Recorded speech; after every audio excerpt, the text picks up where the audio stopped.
My parents told me to find my own place after 17 years of living at home. 3 months later, I was signing the lease on a $700 million mansion in Malibu. They thought they were teaching me independence. Instead, they accidentally launched the most successful revenge story of my life. Let us know in the comments where you're watching. And if this resonated, don't miss out on subscribing because tomorrow I'm sharing something that will completely change how you think about this topic. The morning that changed everything started like any other Tuesday in Brookhaven, Connecticut. I was in my childhood bedroom, the same pale yellow walls I'd stared at since I was 7, working on my laptop when my mother, Patricia Drummond, knocked on my door with that particular tone that meant trouble. "Camille, we need to talk," she said, her voice carrying the same disapproving edge I'd grown accustomed to over the past few years. "Downstairs, now." At 24, I had become the family disappointment. While my older brother, Jonathan, was climbing the corporate ladder at his finance firm in Manhattan, and my younger sister, Penelope, was finishing her pre-med program at Yale, I was still living in my childhood bedroom, running what my parents called my little computer hobby. That hobby was actually a digital marketing consultancy I'd been quietly building for 3 years. But because I worked from home in sweatpants instead of wearing suits to a glass office building, my parents saw it as evidence that I was failing to launch into real adulthood. I found them waiting in the pristine living room, the one with the white furniture that nobody was allowed to actually use growing up. My father, Richard, sat rigidly in his favorite armchair, still wearing his tennis whites from his morning game at the country club. My mother perched on the edge of the sofa, her perfectly manicured hands folded in her lap. The conversation that followed would replay in my mind for months. "Camille," my father began, not meeting my eyes, "your mother and I have been discussing your situation." "What situation?" I asked, though the knot in my stomach suggested I already knew where this was heading. "You're 24 years old," my mother continued, her voice taking on that lecturing tone she'd perfected during my teenage years. "Jonathan had his own apartment by 22. Penelope will graduate next year and move directly into her residency program." "And I have a business," I countered, trying to keep my voice steady.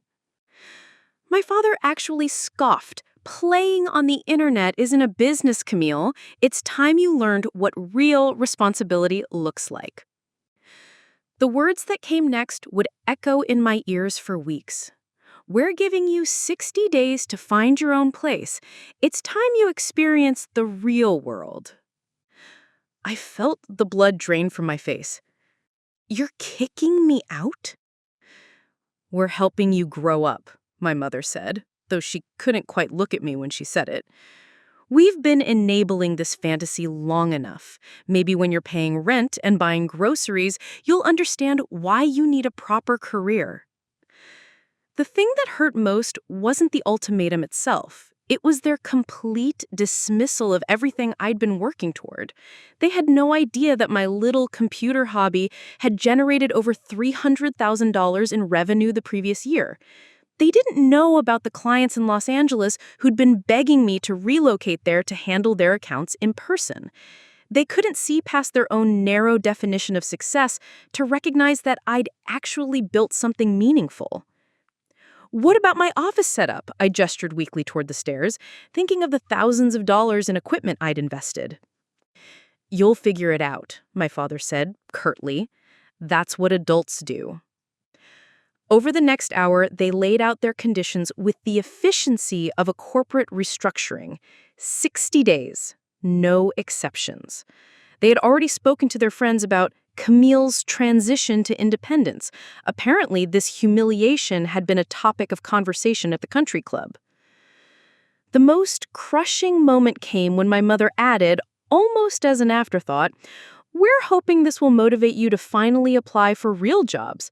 Patricia Henderson's daughter just started at Goldman Sachs. I'm sure she could put in a word for you." Patricia Henderson's daughter. Another comparison to add to the endless list. Another reminder that in their eyes, I was the child who couldn't measure up to everyone else's conventional achievements.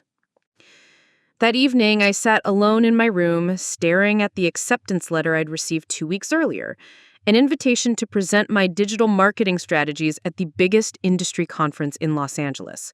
3 days, all expenses paid, with the potential to connect with clients who could transform my business overnight. I'd been planning to decline. The conference was expensive to attend beyond the presentation, and I'd need to stay in LA for at least a week to make the networking worthwhile. Living at home had made me cautious with money, always conscious of my parents' disapproval of my spending on business development. But now, sitting with their ultimatum ringing in my ears, something shifted inside me. They wanted me to find my own place? Fine. They thought I couldn't survive in the real world? We'd see about that. I pulled out my laptop and began typing an email to Jasmine Rodriguez, the conference organizer who'd been trying to convince me to attend for months. "Hi, Jasmine," I wrote, my fingers moving with newfound certainty. "I've reconsidered. I'd like to accept the speaking engagement and extend my stay in Los Angeles for additional networking opportunities. Please send me the details." As I hit send, I felt something I hadn't experienced in years living under my parents' roof. The terrifying, exhilarating sensation of betting everything on myself. They thought they were teaching me a lesson about dependence. What they'd actually done was give me permission to stop playing it safe. The next morning, I began planning my move to Los Angeles, not because I was running away from their ultimatum, but because I was finally ready to run toward the life I'd been building in secret. If you're loving what you're hearing, smash that subscribe button. It really keeps us going. All right, let's jump back in. The 60 days felt like a countdown to disaster. Every morning, I woke up to the sound of my father's morning routine. Shower at 6:30, coffee at 7, disapproving glance at my bedroom door at 7:15, and the weight of their expectations pressed down like a physical force. I threw myself into preparing for Los Angeles, but every step forward seemed to create 2 new problems. The conference was in 6 weeks, right in the middle of my parents' deadline. I need to find temporary housing in LA, figure out how to transport my office equipment, and somehow maintain my existing client relationships while building new ones, all while my parents made increasingly passive-aggressive comments about my unrealistic plans. "Los Angeles?" my mother had said when I mentioned my truck over dinner. "Camille, that's exactly the kind of fantasy thinking that got you into this situation. You need to focus on finding a real job here, not chasing dreams across the country." Even worse, my brother Jonathan decided to weigh in during one of his weekend visits home. "Look, Kim," he said, using the childhood nickname that felt patronizing coming from him now. "I get it. You want to be creative. But Mom and Dad are right. You can't build a life on freelance work. It's not stable." "I have stable clients," I protested. "For now," he said with that finance guy's certainty that made me want to scream. "But what happens when the market shifts? What happens when AI replaces what you do? You need benefits, a 401k, career progression, real security." The doubt he planted grew like a weed. Late at night, I'd lie awake calculating and recalculating my finances. The LA trip would cost at least $8,000 between flights, accommodations, conference fees, and networking expenses. That was nearly half my savings, money I'd need for a security deposit and first month rent somewhere. My first rental hunting expedition was a reality check that left me reeling. The decent places in Connecticut were either too expensive or had waiting lists months long. The affordable options were depressing studio apartments in buildings that smelled like mold and disappointment. "This unit just became available," said Derek, the rental agent who'd shown me 6 apartments that day. We stood in a cramped studio with a kitchenette that consisted of a hot plate and a mini fridge. The bathroom was so small I had to step into the shower to close the door. $800 a month, first month and security deposit up front, plus application fee. $1,600 just to move into a place where I couldn't even fit my desk setup. I stared at the water stains on the ceiling and felt something crack inside my chest. That evening, I made the call I had been dreading. "Jasmine, it's Camille Drummond. I need to ask about the speaking fee for the conference." There was a pause. "Oh, honey, I thought we discussed this. It's an exposure opportunity. Most of our speakers actually pay to present because of the networking value. My heart sank. There's no compensation at all? Well, we cover the hotel for the night of your presentation. But Camille, the connections you'll make are worth far more than any speaking fee. Last year, 3 of our speakers landed 6-figure contracts from their presentations. After I hung up, I sat in my childhood bedroom, the same room where I'd dreamed of escape for years, and faced the mathematical impossibility of my situation. I could afford either the LA trip or an apartment, but not both. And if the LA trip didn't pay off immediately, I'd be homeless with no savings. The lowest point came 3 weeks before my deadline. I was working late on a client project when I overheard my parents talking in their bedroom. The walls in our old colonial weren't as thick as they thought. "Still think we're being too harsh," my mother was saying.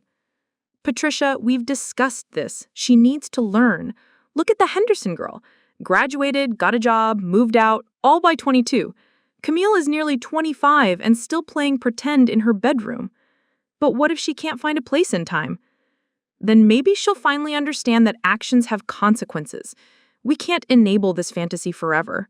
The word fantasy hit me like a slap.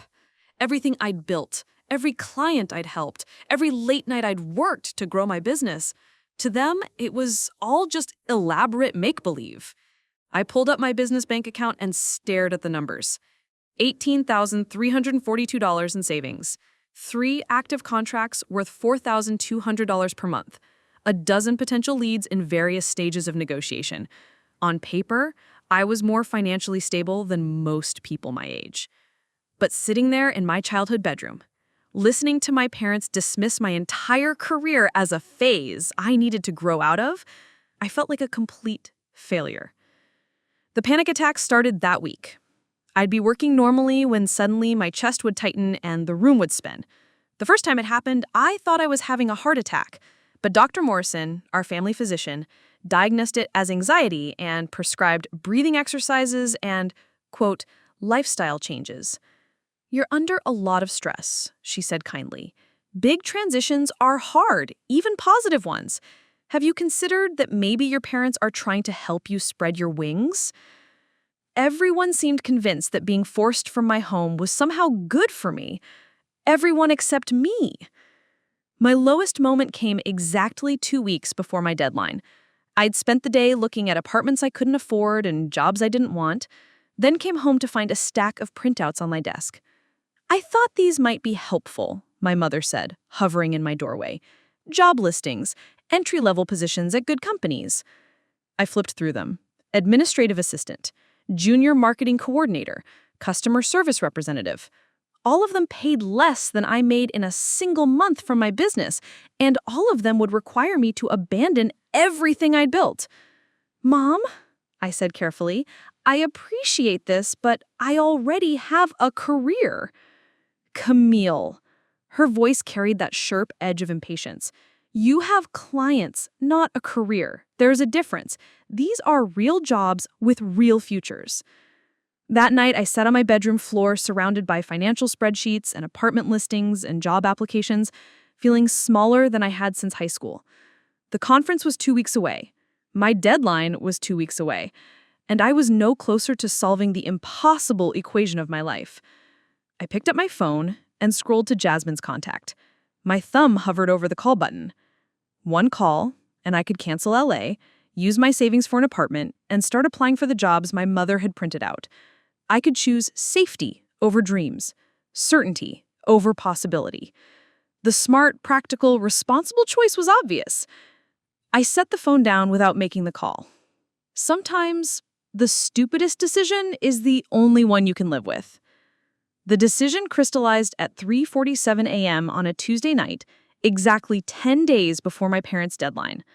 I was lying in bed, staring at the ceiling, when my phone buzzed with an email that would change everything. The sender was Adrian Blackstone, CEO of Lux Digital, one of the largest luxury marketing firms on the West Coast. I'd been following her company for months, watching their campaigns for high-end fashion brands and celebrity clients. Her email was short and direct. "Camille, Jasmine Rodriguez gave me your portfolio. I'll be at the LA conference next week. If you're serious about relocating to Los Angeles, I have a proposition that might interest you. Are you available for dinner Thursday evening? I read the email 3 times, my heart hammering against my ribs. Adrian Blackstone wanted to meet with me, personally, at the conference I'd almost canceled a dozen times. I padded downstairs to the kitchen, my bare feet silent on the hardwood floors. The house was dark and still, filled with the weight of sleeping disapproval. I made myself a cup of tea and sat at the kitchen island where I'd eaten breakfast for 17 years, where my parents had delivered their ultimatum just 3 weeks ago. The choice stretched out in front of me like a fork in the road. I could see both paths clearly. Path 1, cancel LA, use my savings to rent that depressing studio apartment in Milford, apply for the administrative assistant position at the insurance company downtown, show up to work in business casual clothes, answer phones, file paperwork, and prove to my parents that I'd finally learned to be practical, safe, predictable, dead inside but employed. Path 2, spend nearly everything I had on Los Angeles. Meet with Adrian Blackstone, bet my entire future on a conversation that might lead to nowhere, risk ending up broke, homeless, and proving my parents right about my unrealistic dreams. I pulled up my laptop and did the math one more time. If I spent $8,000 on the LA trip, I'd have roughly $10,000 left. Enough to survive for maybe 2 months if nothing worked out. Not enough for first and last month rent anywhere decent. But as I stared at the numbers, something my college economics professor had said came back to me. The biggest risk is not taking any risk at all. I thought about my business bank account growing steadily month after month. I thought about my clients who trusted me with their most important marketing campaigns. I thought about Adrian Blackstone, one of the most successful women in digital marketing, asking to meet with me personally.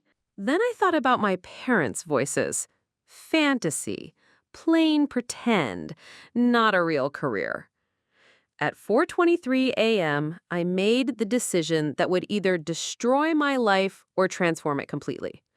I booked a flight to Los Angeles. Not just for the conference, but for 2 weeks, long enough to explore what might be possible if I stopped playing it safe. The next morning at breakfast, I announced my plans with a calm that surprised even me. I'm leaving for Los Angeles next Tuesday, I said, spreading jam on my toast as if I'd just commented on the weather. I'll be gone for 2 weeks. My parents exchanged that look, the one I'd seen 1,000 times when they thought I was being particularly difficult. Camille, my mother said carefully, that's cutting it very close to your deadline. I know. And you still haven't secured housing, my father added. I know. This is exactly the kind of impractical thinking we've been trying to correct, my mother continued, her voice rising slightly. You can't just run away to Los Angeles and expect everything to work out. I looked up from my breakfast and met her eyes directly. I'm not running away. I'm running toward something. Toward what exactly? My father demanded. A meeting with Adrian Blackstone, CEO of Lux Digital. She wants to discuss a proposition about relocating to LA. The silence that followed was profound. I could see them processing this information, trying to reconcile it with their image of my pretend career. Well, my mother finally said, that's nice, dear, but you can't make life decisions based on one meeting. You're right, I agreed. That's why I'm taking 2 weeks to explore all my options. What I didn't tell them was that I'd already started liquidating everything I could. That morning, I'd listed my car for sale. It was a reliable Honda Civic I'd bought with my first big client payment, but I could get by without it in LA. The sale would net me another $12,000. I also didn't mention that I'd been researching Los Angeles housing markets obsessively. While Connecticut rent prices had shocked me, LA was in a different universe entirely. But there were options. House-sitting opportunities, co-living spaces, short-term rentals that cater to digital nomads and startup entrepreneurs. Over the next week, I systematically dismantled my Connecticut life. I sold furniture I didn't need, canceled subscriptions, and had difficult conversations with my local clients about managing our relationships remotely. Each decision felt like cutting a rope that tethered me to shore. The hardest conversation was with my neighbor, Mrs. Adelaide Chen, who'd been like a grandmother to me growing up. She found me in the driveway loading boxes into a borrowed truck. "Moving out already?" she asked, her voice gentle but concerned. "Going to LA for a while, testing the waters." She studied my face with those sharp eyes that had seen me through scraped knees and teenage heartbreak. Running towards something or running away from something? Both, maybe. She smiled. "Good answer. The best adventures usually are." 3 days before my departure, my parents made one final attempt at intervention. They cornered me in the living room after dinner, presenting what my father called a reasonable compromise. "We've been talking," my mother began, "and we think we may have been too rigid about the timeline. If you want to pursue your business activities, you could stay here for another 6 months while you build up more savings. And look for real employment as a backup plan," my father added quickly. I understood what they were offering. More time in the safety of childhood, more months of their disappointed sighs and helpful job listings, more opportunities to convince myself that the practical path was the only sensible one. "Thank you," I said sincerely, "but I'm going to LA. "Camille," my mother's voice carried real worry now. "What if this meeting doesn't work out? What if you spend all your money and have to come home with nothing?" "Then I'll come home with nothing. But I'll also come home knowing I tried." The morning of my departure arrived gray and drizzly, typical Connecticut weather that made Los Angeles seem even more like a distant dream. My parents drove me to the airport in tense silence, the weight of their disapproval filling the car like fog. At the departure gate, my father surprised me by pulling me into an awkward hug. "Call us," he said gruffly. "And if things don't work out, you always have a place here." My mother's embrace lasted longer. "I just want you to be safe and happy." "I know, Mom. I love you both." As the plane lifted off from Bradley International Airport, I pressed my face to the window and watched Connecticut shrink below me. Every mile of altitude felt like a mile away from the person I'd been, the cautious daughter who'd spent years seeking approval, who'd minimized her own success to avoid conflict, who'd let others define what was possible for her life. Somewhere over the Midwest, I opened my laptop and started drafting an email to my clients explaining that I was expanding my operations to the West Coast. I didn't know if Adrian Blackstone's proposition would materialize into anything real. I didn't know if I'd find affordable housing or if my business could sustain the transition. But for the first time in months, uncertainty felt like possibility instead of terror. The captain announced our descent into Los Angeles just as the sun was setting, painting the sprawling city in shades of gold and pink. From 30,000 feet, it looked like a circuit board made of light, complex, interconnected, alive with potential. I'd spent my entire life in Connecticut, in the same bedroom, under the same expectations. Now I was about to land in a city where nobody knew me as the Drummond daughter who couldn't quite manage to launch into real adulthood. Here, I could be whoever I chose to become. The plane touched down at LAX at 9:47 p.m. Pacific time, and I stepped off carrying everything I owned in 2 suitcases and a laptop bag. No safety net, no backup plan, no family approval. Just me, my business, and a meeting with one of the most powerful women in digital marketing. For the first time in my adult life, the future felt completely, terrifyingly, wonderfully open. My first morning in Los Angeles began at 5:30 a.m. in a cramped Airbnb in Venice Beach, jolted awake by the sound of skateboards rattling past my window. The room was tiny, barely larger than a closet, but it was mine. And for the first time in weeks, I felt something approaching peace. The conference was still 2 days away, which gave me time to explore the city and prepare for my meeting with Adrian Blackstone. I spent that first day walking the streets of Santa Monica and Beverly Hills, studying the billboards and storefront displays, trying to understand the visual language of a city built on image and aspiration. Everything about LA felt different from Connecticut. The light was sharper, the colors more saturated. People moved with a purposefulness I recognized. They were all chasing something, building something, becoming someone. For the first time in my life, I didn't feel like the odd one out. Thursday evening arrived faster than I expected. I met Adrian at Nobu Malibu, a restaurant perched on the Pacific Coast Highway with floor-to-ceiling windows overlooking the ocean. I'd never eaten anywhere that expensive, but I'd researched the menu and practiced pronouncing the dishes in my Airbnb bathroom mirror. Adrian was smaller than I'd imagined, maybe 5'4" in heels, but she commanded attention the moment she walked in. Her silver hair was cut in a sharp bob, and she wore a black blazer that probably cost more than my monthly revenue. When she smiled, it was genuine but calculated, the expression of someone who'd learned to read people quickly and accurately. "Camille," she said, extending a perfectly manicured hand. "I saw your campaign for the sustainable fashion brand. Brilliant work. You understand luxury psychology in a way most agencies miss entirely." We talked business through appetizers and wine. Her questions were sharp, probing, designed to test not just my knowledge, but my thinking process. She asked about conversion rates, customer lifetime value, brand positioning strategies. I answered confidently, drawing on 3 years of real-world experience that my parents had dismissed as playing on the internet. "Here's what I'm thinking," she said as our main courses arrived. "I have a client, let's call him Marcus, who owns a portfolio of high-end properties in Malibu. He's been struggling with digital marketing because most agencies don't understand his clientele. They think expensive means flashy. They don't get that true luxury whispers." I nodded, understanding immediately. Luxury buyers don't want to be sold to. They want to be invited into an exclusive experience. Exactly. Her eyes lit up.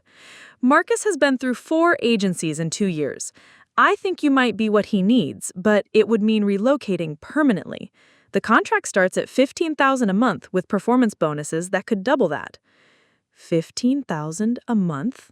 I kept my face carefully neutral, but my pulse quickened.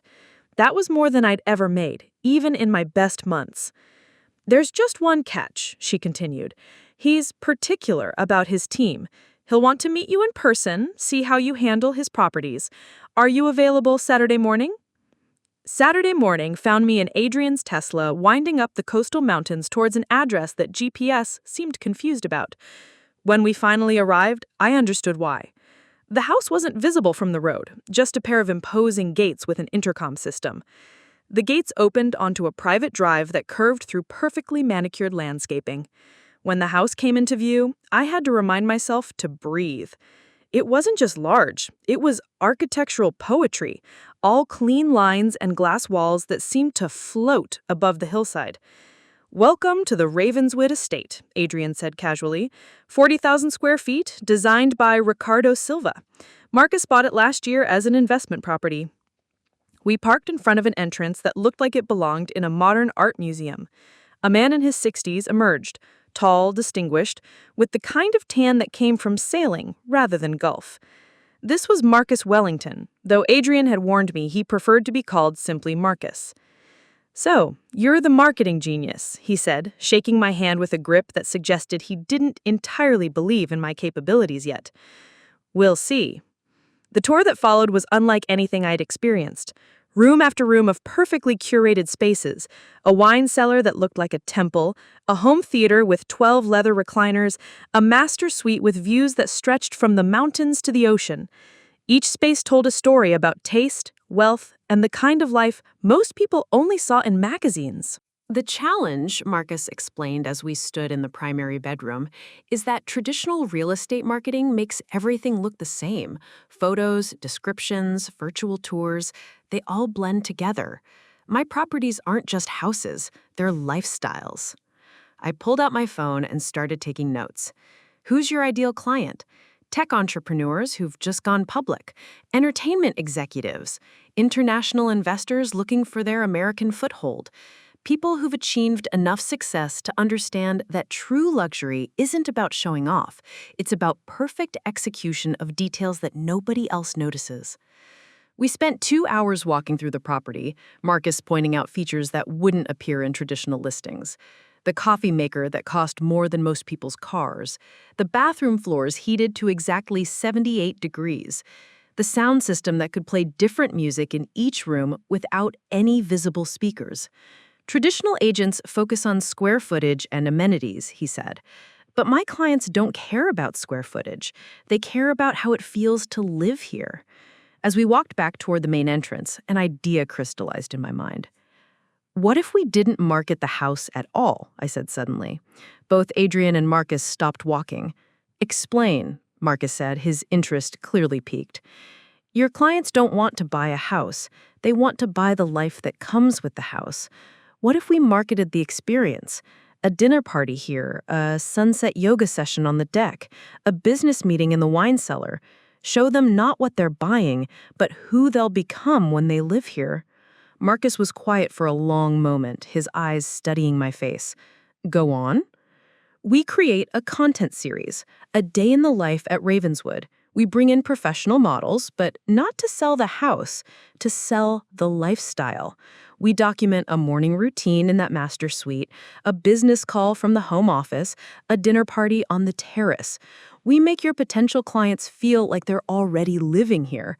Adrian was nodding slowly. Aspirational storytelling rather than property marketing. Exactly. And we distribute it through channels where your target demographic actually spends time.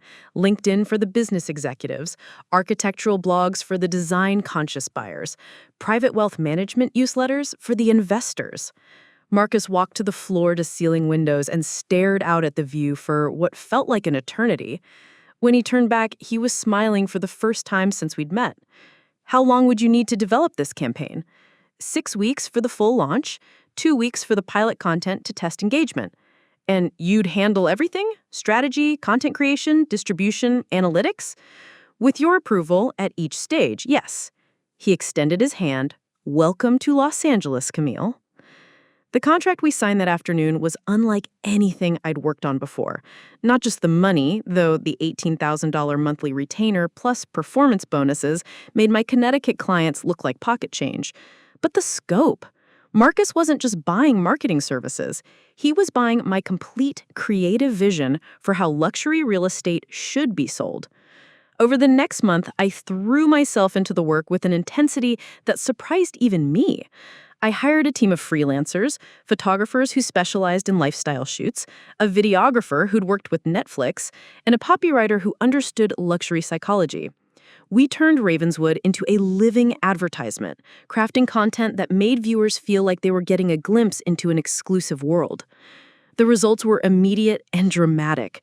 Within 3 weeks of launching the campaign, Marcus had inquiries from 7 serious buyers. Within 6 weeks, we had multiple offers above asking price. The house sold for $47 million, $3 million more than the original listing price. But more importantly, word spread. Other high-end property owners started calling. Luxury hotels wanted to discuss campaigns. A private jet company reached out about marketing their services using similar lifestyle storytelling techniques. By the end of my second month in Los Angeles, I was earning more than I'd ever imagined possible. I moved out of the cramped Airbnb into a 1-bedroom apartment in Santa Monica. Nothing fancy, but it had a view of the ocean and space for a proper home office. The transformation wasn't just financial. Working with clients who valued creativity over conformity, who saw marketing as art rather than obligation, changed how I thought about my own capabilities. In Connecticut, I'd been the daughter who couldn't quite figure out how to be a proper adult. In LA, I was the marketing strategist who understood luxury better than agencies with decades of experience. Marcus introduced me to his network, other property developers, art collectors, entrepreneurs who'd built empires from nothing. At dinner parties in Malibu and networking events in Beverly Hills, I found myself in conversations about market psychology, brand positioning, and creative strategy with people who treated my insights as valuable rather than quaint. 3 months after landing in LA, I was managing campaigns for 5 luxury properties simultaneously. My team had grown to include permanent staff rather than just freelancers. I'd opened a business bank account that required a minimum balance higher than my entire net worth when I'd left Connecticut. The girl who'd been kicked out of her childhood bedroom for pursuing unrealistic dreams was now living in a city where unrealistic dreams were the only currency that mattered. And I was just getting started. The call came on a Tuesday morning in November, 6 months after I'd left Connecticut. I was in my Santa Monica office, a real office now, with glass walls and a view of the Pacific, reviewing proposals for a new client when my phone rang. The Connecticut area code made my stomach clench. Camille? My mother's voice sounded smaller than I remembered. Honey, we need to talk. I glanced at my assistant, Ruby, who was organizing files across from my desk. Mom, I'm in a meeting. Can I call you back? It's about Thanksgiving, she continued as if I hadn't spoken. We were wondering if you might come home. It's been 6 months and we miss you. The words hung in the air between us. 6 months since they had given me 60 days to find my own place. 6 months since they'd dismissed my business as fantasy and my dreams as impractical. I'll think about it, I said finally. Jonathan and Penelope will be there, and the Hendersons are coming for dinner. Patricia's daughter just got promoted at Goldman Sachs. Did I mention that? There it was, even in their invitation, the subtle comparison to someone who'd chosen the path they'd wanted for me. I really do have to go, Mom. Of course, dear. But Camille, we're proud of you. What you've accomplished out there, it's remarkable. After I hung up, Ruby looked up from her files. Family drama? Something like that. I stared out at the ocean, processing my mother's words. They were proud of me now that my success was undeniable, measurable in ways they could understand. The timing of their call was ironic. That very morning, Marcus had presented me with an opportunity that would have seemed impossible when I was living in their guest bedroom, fielding their doubts about my future. I have a proposition, he had said during our weekly meeting.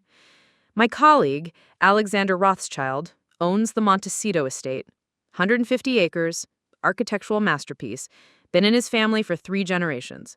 He's thinking about selling, but he wants to do it quietly. No traditional listing, no real estate circus. I'd heard of the Montecito estate. Everyone in luxury real estate had. It was the kind of property that appeared in Architectural Digest and hosted charity galas for Hollywood royalty. Conservative estimates put its value around $700 million. He's seen your work with my properties, Marcus continued. The lifestyle marketing approach, the way you understand discretion. He wants to hire you exclusively to handle the potential sale. 6-month contract, whether the property sells or not. The retainer he quoted made my mouth go dry. More money than I'd earned in my entire life before Los Angeles. More money than my parents made in several years combined. But it wasn't just about the money. The Montecito estate represented something far more significant. Validation at the highest levels of luxury real estate. If I could successfully market that property, there would be no limit to what I could achieve. 3 days later, I stood at the gates of the estate, waiting for Alexander Rothschild to arrive. The property was even more magnificent than the photos suggested. Rolling hills covered in ancient oak trees, gardens that looked like they belonged at Versailles, and in the center of it all, a house that redefined what architecture could achieve. Alexander himself was surprisingly understated, a man in his 70s who wore jeans and a button-down shirt like they were designer suits. His handshake was firm, his eyes sharp with intelligence. Marcus tells me you don't market properties, he said as we walked towards the main house. You market dreams. I market the life that comes with the property. The dreams are already inside the clients. I just help them see how those dreams could become reality. The campaign I developed over the next month was unlike anything I'd created before. Instead of focusing on amenities or square footage, I crafted a narrative about stewardship, about the kind of person who could appreciate what the Rothschild family had built over 3 generations. The content was subtle, elegant, distributed through channels that reached only the most exclusive potential buyers. Private wealth management newsletters, luxury lifestyle publications with circulation limited to verified high-net-worth individuals, and personal outreach to clients who'd expressed interest in legacy properties.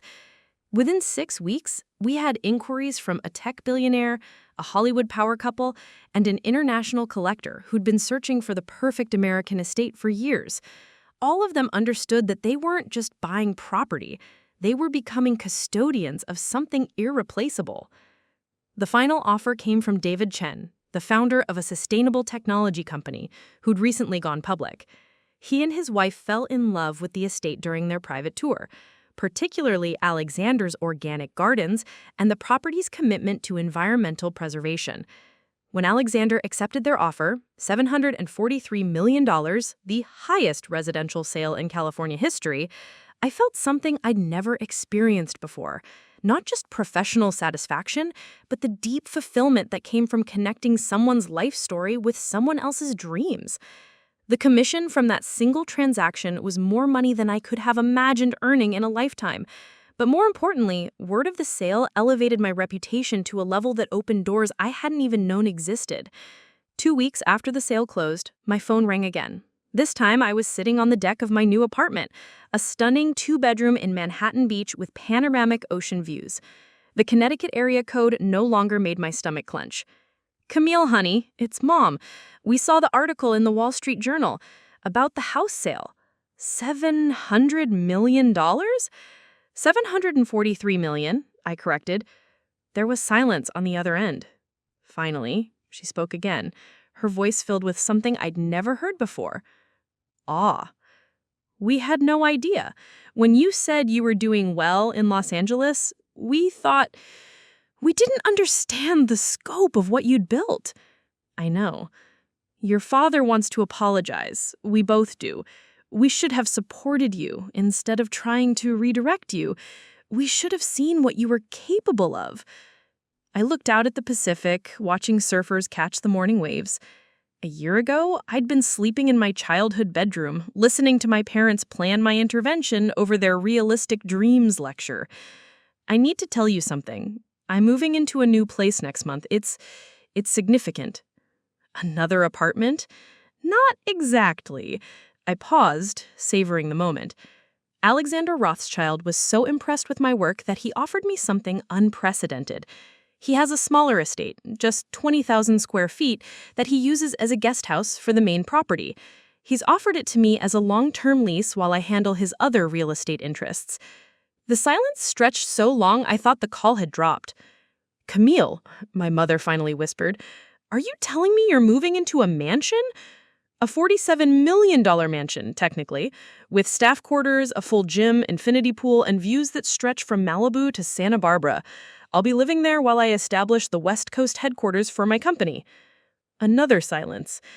Then my father's voice, speaking from the extension. "The daughter we told to find her own place is moving into a $47 million mansion?" "Apparently so."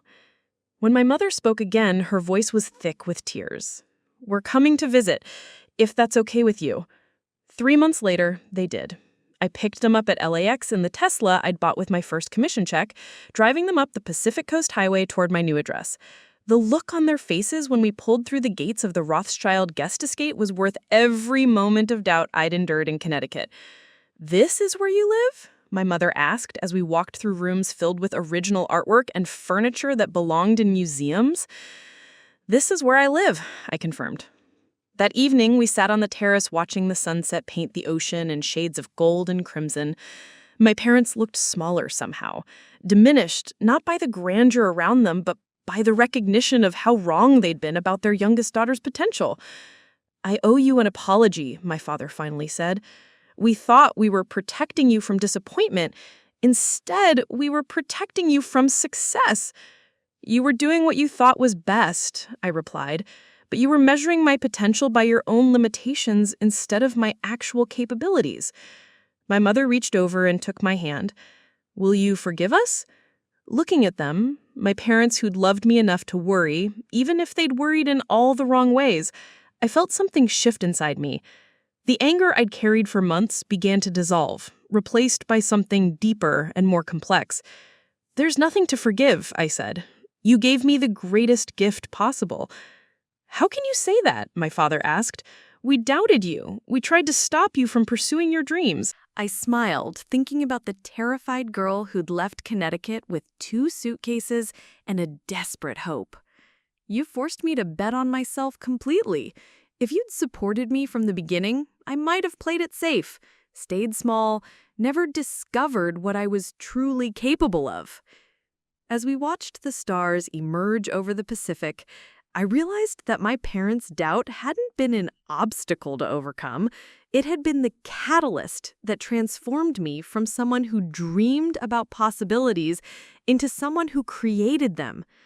Sometimes the people who believe in us least end up believing in us most once we've proven them spectacularly wrong.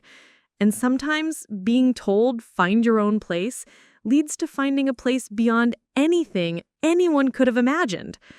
The girl they'd worried would never learn to support herself was now supporting herself in a $47 million mansion, having just completed the largest residential real estate transaction in California history. It turned out their worst fears about my future were actually their failure to dream big enough about what their daughter could become. Next up, 2 more stories chosen just for you. If you enjoyed this, you'll want to see what's coming. Tap to keep going.